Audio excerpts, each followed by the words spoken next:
কেমন আছো তোমরা সবাই? আশা করি সবাই ভালো আছো, আমিও ভালো আছি। আজকে আমার মেনু হচ্ছে চিলি পনির।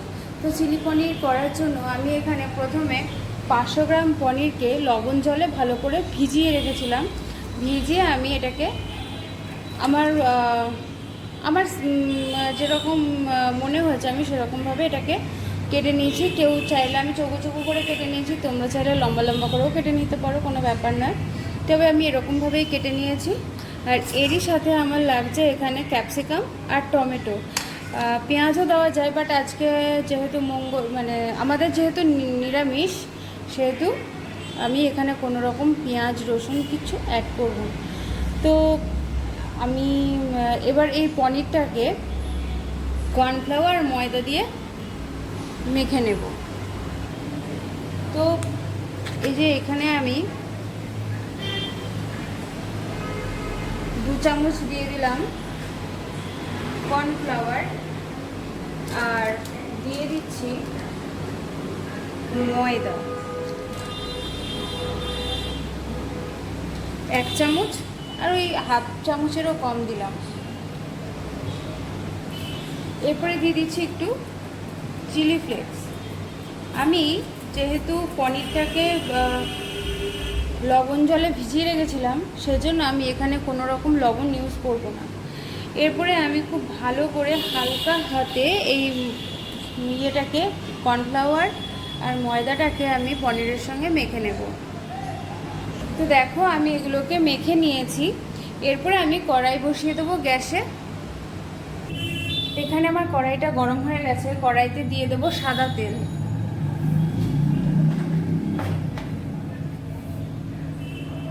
আমার এখানে তেলটা গরম হয়ে গেছে। আমি এবার একে একে সমস্ত পনিরগুলোকে ভালো করে ভেজে নেব পকোড়ার মতো করে।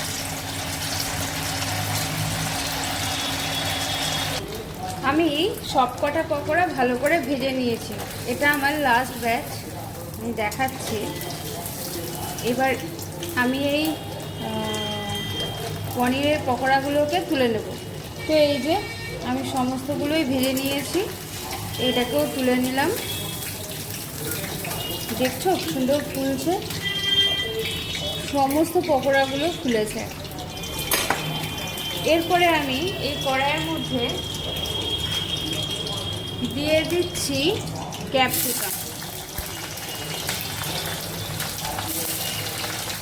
আমি ক্যাপসিকামটাকে হালকা করে ভেজে নেব।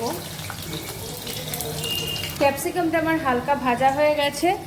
আমি দিয়ে দিচ্ছি টমেটো, একই সাথে আমি দিয়ে দিচ্ছি পরিমাণ মতন লবণ,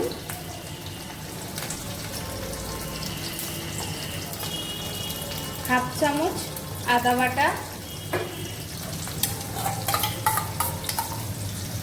1 চামচ লঙ্কা বাটা। এবার এইগুলোকে আমি ভালো করে ভেজে নেব। এখানে ক্যাপসিকাম আর টমেটোটা ভাজা হচ্ছে হোক, একই সাথে আমি এখানে তোমার সসগুলো রেডি করে নেব। তার জন্য আমি এখানে নিচ্ছি হাফ চামচ সয়া সস, নিচ্ছি গ্রিন চিলি সস 1 চামচ, রেড চিলি সসও নিচ্ছি আমি 1 চামচ,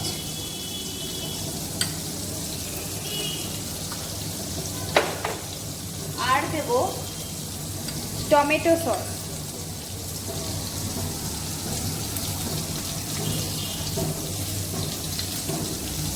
টমেটো সস দিলাম আমি 2 চামচ। এবার এগুলোকে ভালো করে মিশিয়ে আমি রেখে দেবো। ওগুলো ওই ক্যাপসিকাম আর টমেটোটা ভালো করে ভাজা হয়ে গেলে তারপরে আমি দিয়ে দেবো।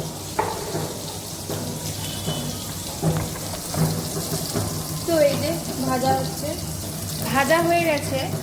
এইবার দিয়ে দিলাম আমি সমস্ত মিশিয়ে রাখা সসগুলো। এই বাটিটার মধ্যে আমি একটু জল দিয়ে কর্নফ্লাওয়ার গুলে নেব। আমি এই চামচেরই 1 চামচ কর্নফ্লাওয়ার গুলে নেব। এইবার আমি সমস্ত ভেজে রাখা পনির পকোড়াগুলো দিয়ে দিলাম, দিয়ে ভালো করে এটার সঙ্গে আমি মিশিয়ে নেব।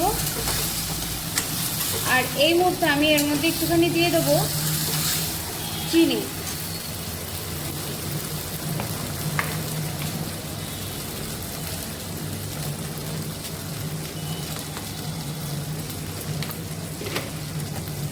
আমি যে কোনো নিরামিষ তরকারিতে একটুখানি চিনি আমি দিই।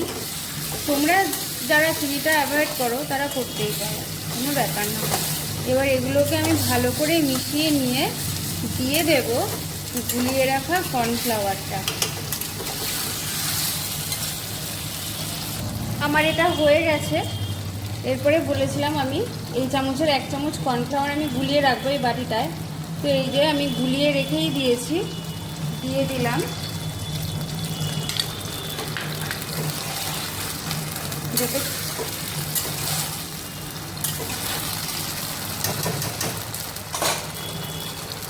এই মুহূর্তে আমি এর মধ্যেই দিয়ে দিচ্ছি রোস্টেড সাদা তিল।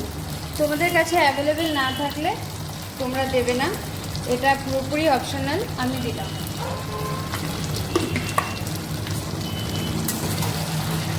এইবার আমি পনিরটাকে নামিয়ে নেব।